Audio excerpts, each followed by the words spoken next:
Hello, and thank you for joining us today. My name is Gil Ponce. I'm your host and Executive Director of the Next Gen Chamber of Commerce, and thank you for joining us for today's episode of the Future Economy webisode series presented by Amazon. Today, we're joining you from Amazon Accelerate, Amazon's largest annual seller event here in the Seattle, Washington area. And I'm joined today by Shaina Ross, who works with the Amazon Seller Relations team. And we're going to be discussing skills in next-gen leadership. Shaina brings an incredible wealth of experience, including her tenure at the U.S. Soccer Foundation, where she led large-scale symposiums for nonprofit leaders. Her skills in capacity building are helping her right now shape the future of business with our emerging business leaders. Shaina, it's great talking with you today. Thank you, Gil, and thank you so much for having me. I'm incredibly excited to be a part of this. A big fan of the Next Gen Chamber and all the great work that you all do. As you mentioned, my name is Shaina Ross. I am a senior program manager on Amazon Seller External Relations team. But like you said, prior to that, I was at a national nonprofit that supported small businesses across the country. And I, as you do in nonprofits, wore many hats. And one of the many hats I wore was leading an annual symposium that attracted around 300 executive directors and program leaders from nonprofits across the country. And it was really about curating 3 days of capacity building workshops and plenary sessions and intentional networking. And what I saw was the power of access to resources and tools for those small businesses and how impactful networking it was for them. And every event ended with a Capitol Hill Day, where we supported them to meet with their congressional representatives in Washington, D.C., and really talk about the incredible impact that they're having in their communities, in the youth, and to advocate for additional resources to continue to grow their process. So that was incredible. Cut to today, I'm almost 4 years at Amazon where I'm able to do that work, but at the scale you can do with Amazon's technology. So incredibly, very, very fortunate to do this work. I always like to say, when it comes down to folks that work in impact professions like you and I, the opportunities that you had to scale impact are so important. And in a company like Amazon, you have an incredible outlet to be able to really scale impact and really go out there and drive it home. Yeah, I couldn't say no. I mean, I would have stayed there forever, right? It was a sports-based nonprofit, but then when you hear scale, you hear really uplifting more business owners and things like that, I couldn't say no. I had to do it. It's undeniable there. So you're currently involved with the Amazon Sellers in Your Community initiative. Can you tell us a little bit more about how this program amplifies small business voices? Absolutely. So through Sellers in Your Community, we tell the voice of small businesses, right? And it's not just about the success metrics and how well they're doing. It's about that individual story. And we do it through various outlets. We do in-person events that connect sellers to local policymakers. We create opportunities for advocacy. We have national marketing and editorial campaigns that amplify the seller voice. And it's really incredible to highlight the diverse businesses selling in Amazon store, as well as the positive impact that they're having on communities across the country. Yep, and I think the important thing that you point out there is the talk about advocacy. You and I have discussed privately that there are so many definitions to advocacy. Can you tell us a little bit more about the advocacy work and why advocacy is so important for small businesses and for entrepreneurs? Thank you for that question because it's absolutely critical. We actually have an initiative called Sellers in Your Community Roundtable Events that connects sellers directly with their local policymakers and really gives them an avenue to share their stories, to demonstrate their impact in the community and to connect with those policymakers. And we recently had one in LA in the spring, and we hear this every time, but it was so tangible in that room. Every single policymaker said that hearing that voice, understanding that story, understanding the day-to-day workings of small businesses and their community will help them make better decisions in which the downstream impact, will be less impactful for those small businesses because they have that voice in their head when they're making those policy decisions. So it's absolutely critical for sellers to express their needs, to elevate their voice, because there's a lot of power in that.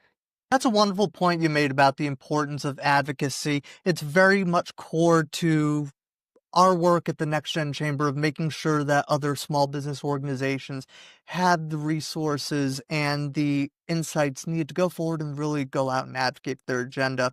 And I really love what you had mentioned about Los Angeles there, because we're actually wrapping up our listening tour right here in Seattle. We've actually been to 5 cities so far. Seattle is our 6th, and we'll be producing a national report. in December to release all the findings. So we're extremely excited about that. So ultimately, given your close work with small businesses and the Amazon store, can you share more about what you define as critical successes and factors for entrepreneurs today in today's digital economy? Yeah, I mean, what immediately comes to mind, right, because we're in a ever-changing, fast-moving like experience right now, is adaptability, right, which I'll get into. It's critical. But what I think really does set entrepreneurs apart is authenticity. Right. Almost every business owner, service provider, whatever that I come across, someone that created that brand for a purpose, that product for a purpose, whether it was to address an issue that them or a loved one was facing, whether it was to make a process more accessible or more, quicker, right? They were solving a problem. And I find that small business owners that really keep that why, that purpose at top of mind, and then work backwards from that purpose around every decision that they make, right? Whether it be who they partner with, the new products that they launch, how they create their brand presence, right? If they stick to that why, that really separates them from other brands, right? So it's less trendy, it's more authentic. Absolutely. And that authenticity piece is so important. Whenever I'm talking to anybody about why next gen, I always say our business decisions are informed by our values. Or as I like to put it in most basic terms, we like to put our money where our mouth is, and we like to do business with those who share our values. So that is so incredibly important. So you're saying that businesses value for their founders to infuse that into their decision making? Absolutely. And our small business empowerment report backs that up. Sellers that are able to embrace new digital tools while maintaining that authenticity and that brand presence are the ones that are the most successful. And the good part is that we have tools to help sellers do that. I think an example that comes to mind is actually a seller that participated in our LA roundtable that I just mentioned called Terminal B. They are a scent-based business. They create products like candles or colognes that really, have a scent focus. And it was actually started by a husband and wife who had an absolute love for travel, but then COVID hit. And so they weren't able to. And so they decided, I still want to feel like I felt when I was when we were in France that summer. So they started creating candles that really brought them physically in that space where they couldn't actually be. And then they launched on Amazon, and they've been really successful about sort of how they did it. Their brand Terminal B is actually named after the international terminal at LAX. And everything that they do is surrounded by that why, about that love of travel. Every candle is named after a specific country that they visited. How they think about the notes and the smells and the floral accents, et cetera, are all based on those unique experiences. And you can see it in their brand store when you see the luxury and the travel that is so authentic to their brand. And they've really found success with that. And it's not just in their brand story, it's also in the way that they give back to their community, which I think is incredible. They're looking to mentor kids and really infuse that love of travel for kids in the South LA area that haven't ever traveled before. So really, those decisions really create that brand authenticity, and they're making really smart decisions based off of that. And I love that. And I also love hearing about business owners that take their personal passions and drive it into a business. I think it's something that's incredibly important. Next thing we're going to talk about, it's two initials. Everybody's talking about, and judging by your laughter, you know exactly where I'm going with this one. AI has been top of mind for all the entrepreneurs that I've been hearing from. What are other ways that you have been seeing businesses effectively leveraging AI? To give you a little bit of a scope, and I'm speaking directly into the camera for this one. Before I started at Next Gen Chamber, I had never leveraged AI into my work. Now, I've effectively learned to leverage AI into my work to handle day-to-day operational tasks that allow me to get back to focusing on what an executive director needs to focus on. And that is mission strategy and, quite frankly, that all-important raising money. So I definitely want to hear from you. What are you seeing from these small business leaders and how they're leveraging AI? Yeah, no, AI is top of mind, and I appreciate that confession because I'm in the exact same place. I have, accepted where we are and really utilizing it. And it's often really easy to bury your head in the sand, right? When everything is changing so quickly, it's hard to really decipher what's a trend versus what's going to stick, right? And I think successful entrepreneurs will lean back on what worked. And I think the critical point is to build on what worked, but utilize this new technology to make it work even better and even quicker. And I think that's where we're really seeing strong success in leveraging AI, but still putting that human touch, that experience on it, and allowing it to augment processes and help you do things at speed that you couldn't be able to do before. An example of that is Jonathan Trimble. He is the founder of Hot Crispy Oil. And they were selling an Amazon store and they were experiencing issues with supply chain. And so, they're looking to address the issue. And so they started using AI tools to figure out ways to address that obstacle. But what they stuck to was the reason for their product, their mission, which is to create a quality product. And so now while this tool was creating suggestions and ways to identify or address those obstacles, they kept in mind product quality. And so then they were able to identify a fix to their supply chain issue while not having to sacrifice product quality. And ultimately they retained their customers, and they didn't maybe take the hit that they could have if they didn't put that human touch in leveraging AI in that way to really augment that process. That's fantastic. And I agree that adaptability and agility are oh so critical for businesses today. So whether it's with technology or supply chain or any other market conditions as well. So what are some other themes that you're seeing across the sector for small businesses that you're working with? Yeah, I think, what's just super top of mind, to me is community impact, right? Like it's so critical to successful entrepreneurs. In fact, there's data that says that 85% of next gen entrepreneurs consider the community impact when making business decisions. And we know there is so much research out there about the inclusive customer, right? And really looking to shop their values. Amazon actually has a small business page that actually amplifies those small businesses so that sellers that are looking to support small businesses can find them easy on that page. So absolutely critical. And I feel very unique in the opportunity to hear about these incredible stories through sellers in your community. I have a couple great examples if you don't mind. Go for it. One that comes to mind at first is Poverty Bay Coffee. It is a coffee bean business, but actually started as a brick and mortar outside of Seattle. And the founder created the business on sort of like three main points. They wanted to make sure that their coffee or what they were doing wasn't impactful to the environment. They wanted to be a people-centered company and made sure they had fair wages for their employees.